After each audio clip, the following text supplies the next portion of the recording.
適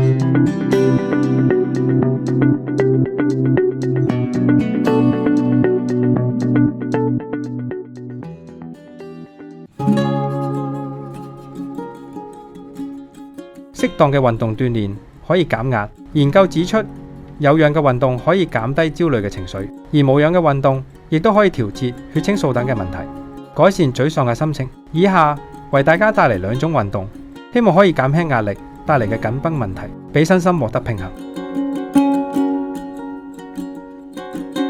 跑步係舒壓運動嘅基本款，唔需要特別嘅技巧，亦都唔使昂貴嘅器材，只要有一對合適嘅運動鞋，隨時隨地都可以進行。公園、海旁都係一個唔錯嘅地方。踏開腳步，挺起胸膛，根據自己嘅體能而調整步伐。運動進行咗一段時間之後，腦部就會釋出快樂嘅荷爾蒙，有助舒緩壓力。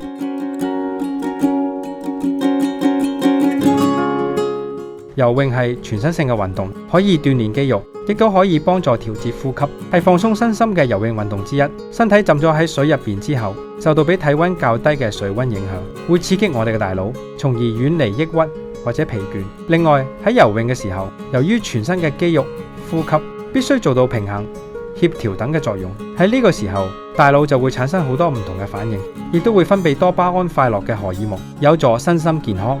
最後有病最好梗係睇醫生啦。